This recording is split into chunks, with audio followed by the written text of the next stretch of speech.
Cinema policy കോൺക്ലേവിന് എന്നെ ക്ഷണിച്ചത് സർക്കാരാണ്.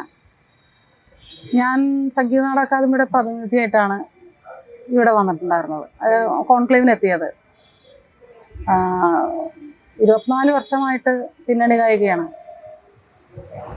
പുഷ്പവതി എന്ന ഗായികയെ മുഖം കൊണ്ട് ചിലപ്പോൾ അറിയില്ലായിരിക്കും, പക്ഷേ എൻ്റെ പാട്ടുകൾ എല്ലാവർക്കും അറിയാം. ചെമ്പാവ് പുന്നെല്ലിൻ ചോറോ, ഈ ഗാനം എൻ്റെ ശബ്ദത്തിലുള്ളതാ. അതുപോലെ നിരവധി, കാത്തു കാത്തൊരു മഴയത്ത്, ഈ ഗാനം ഞാൻ പാടിയതാ. അതുപോലെ ഹാലേതാ, ആ പാട്ട് ഞാൻ പാടിയതാ. മറ്റേ സുലേഖ മനസ്സിലെ ഇപ്പോൾ ഈ വർഷം നജസ് എന്ന് പറഞ്ഞ സിനിമയിൽ ഇപ്പോൾ പാട്ടിറങ്ങി. സിനിമ ഇറങ്ങിയിട്ടില്ല, പാട്ടിറങ്ങി യൂട്യൂബിൽ. അപ്പോൾ 24 വർഷമായിട്ട് സംഗീത ലോകത്ത് പാടിക്കൊണ്ടിരിക്കുന്ന ഒരു വ്യക്തിയാണ് ഞാൻ. അതിലുപരിയായിട്ട് സ്വന്തമായിട്ട് സംഗീതം ചെയ്ത് സാമൂഹ്യ നിർമ്മിതിക്ക് ഉതകുന്ന ഗാനങ്ങൾ ചെയ്തിട്ടുള്ള ഒരു ഗായകൻ കൂടിയാണ്. അതിൻ്റെയൊക്കെ ഭാഗമായിട്ടാണല്ലോ എനിക്ക് സംഗീത നാടക അക്കാദമിയുടെ വൈസ് ചെയർമാൻ സ്ഥാനം തന്നിട്ടുള്ളത്. ആ സ്ഥാനം വെച്ചിട്ടാണ് ഞാനിവിടെ വന്നിട്ടുള്ളതും. അവിടെ വെച്ചിട്ട് SC/ST വിഭാഗങ്ങൾക്ക് 1.5 കോടി രൂപ കൊടുക്കേണ്ടതില്ല, 50 ലക്ഷം വീതം 3 പേർക്ക് കൊടുത്താൽ പോരെ എന്നൊക്കെ അദ്ദേഹം പറയും.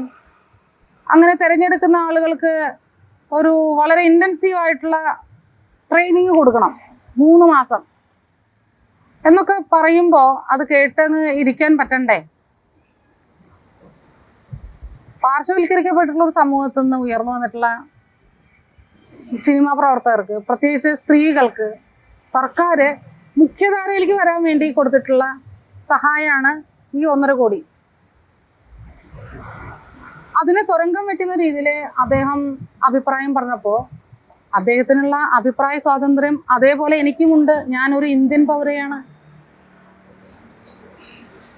BR അംബേദ്കർ വിഭാവനം ചെയ്ത ഭരണഘടന അനുശാസിക്കുന്ന അഭിപ്രായ സ്വാതന്ത്ര്യമുള്ളൊരു വ്യക്തിയാണ് ഞാൻ. അപ്പം അതുകൊണ്ട് ഞാൻ എൻ്റെ അഭിപ്രായം പറഞ്ഞു. ഇനി അതിൻ്റെ മുകളിൽ എന്ത് പ്രശ്നം വരികയാണെങ്കിലും എനിക്കതിൽ പ്രത്യേകിച്ച് കൂടുതലൊന്നും പറയാനില്ല. ഇതാണ് എൻ്റെ നിലപാട്. പദപ്രയോഗം അദ്ദേഹത്തിൻ്റെ ജീവിത രീതിക്കും അദ്ദേഹത്തിൻ്റെ സ്വഭാവങ്ങൾക്കും ഒക്കെ യോജിച്ചതായിരിക്കും. പക്ഷേ നമുക്ക് അങ്ങനെ പറഞ്ഞു കഴിഞ്ഞാൽ ഒരു പൊതു സമൂഹത്തിൻ്റെ മുമ്പിൽ നമുക്ക് പറയാൻ പറ്റില്ല. അത്തരം രീതിയിൽ ഇപ്പം ഞാൻ പറഞ്ഞു കഴിഞ്ഞാൽ അതിന് അതേപോലെ തന്നെ കൗണ്ടർ മറുപടി പറഞ്ഞു കഴിഞ്ഞാൽ അദ്ദേഹത്തിന് ഹർട്ടാവും. അദ്ദേഹത്തിന് അല്ലാതെ തന്നെ വളരെ ഈഗോയിൽ അടിച്ചിരിക്കുന്നു. പിന്നെ എനിക്ക് വളരെ ബഹുമാനമുള്ള ഒരു സംവിധായകനാണ് നമ്മുടെ മമ്മൂട്ടി, മോഹൻലാൽ, ഇവരെയൊക്കെ വെച്ച് വിധേയനും, പിന്നെ അതുപോലെ മതിലുകൾ, ബഷീറിൻ്റെ മതിലുകളൊക്കെ സംവിധാനം ചെയ്തൊരു സംവിധായകനാണല്ലോ. ഒത്തിരി സീനിയറായിട്ടുള്ള 19 ഞാൻ ജനിക്കുന്ന ആ കാലത്തിന് മുമ്പേ ചിലപ്പോൾ തുടങ്ങിയതായിരിക്കാം അദ്ദേഹത്തിൻ്റെ സിനിമാ പ്രവർത്തനം. എന്നിരുന്നാലും ഞാൻ പ്രതിനിധാനം ചെയ്യുന്ന എൻ്റെ ആത്മസഹോദരങ്ങൾക്ക് വിഷമമുണ്ടാക്കുന്ന ഒരു പരാമർശം അദ്ദേഹത്തിൻ്റെ ഭാഗത്തുനിന്നുണ്ടായപ്പോൾ എനിക്കതിന് മറുപടി പറയേണ്ടി വന്നു. അത് ഞാൻ മാത്രമേ അവിടെ നിന്ന് പ്രതികരിച്ചുള്ളൂ എന്നുള്ളത് ഒരു കാര്യം. അദ്ദേഹം പറഞ്ഞ ഈ ഒരു പരാമർശത്തിന് നല്ലൊരു കയ്യടി കിട്ടുകയും ചെയ്തു.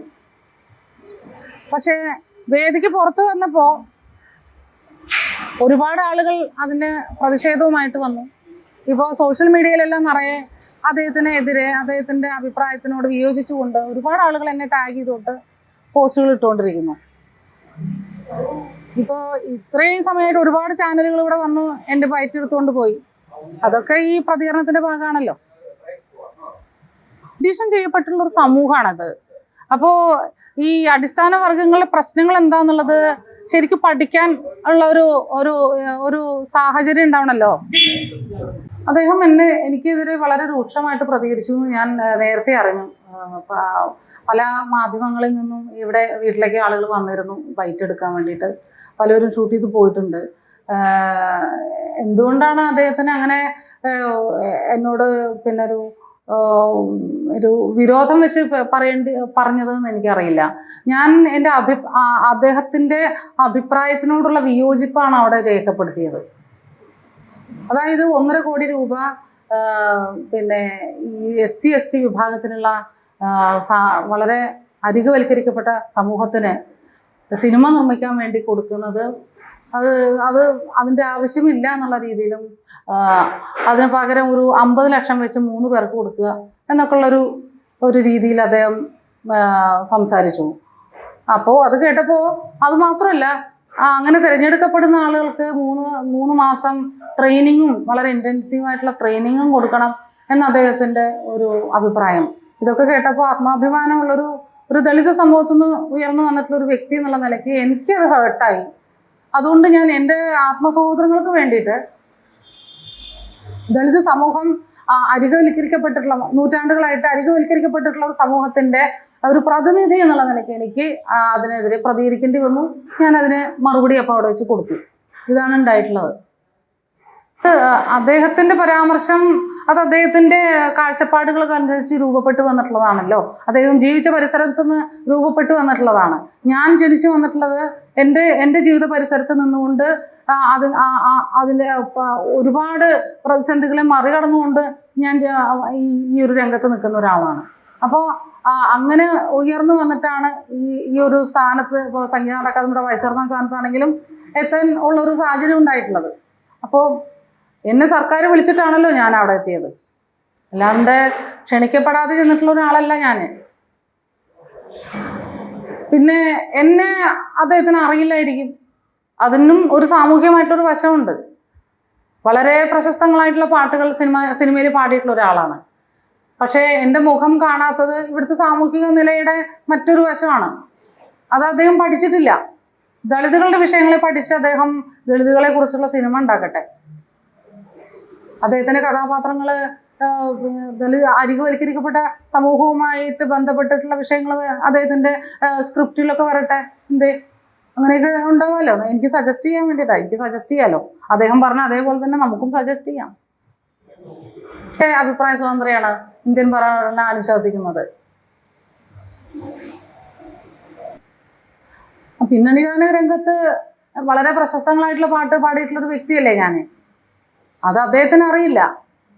എൻ്റെ ആദ്യത്തെ ഗാനം കാത്തു കാത്തൊരു മഴയത്ത്, അത് 2001 ഞാൻ പാടിയത്. അതിനുശേഷം എത്രയോ പാട്ടുകൾ പാടി.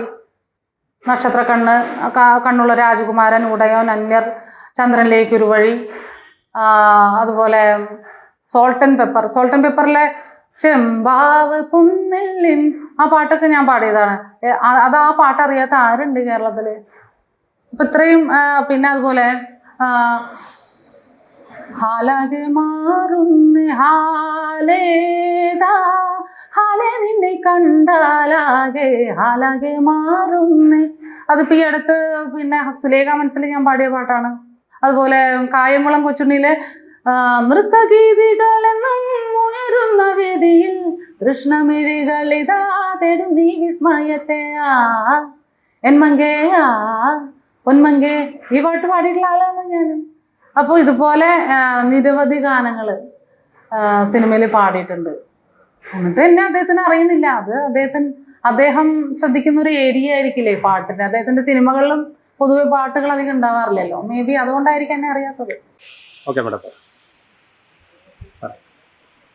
ഞാൻ ഇന്നലെ പിന്നെ കോൺക്ലേവിൽ ഉണ്ടായിരുന്നു, സിനിമ പോളിസി കോൺക്ലേവിൽ.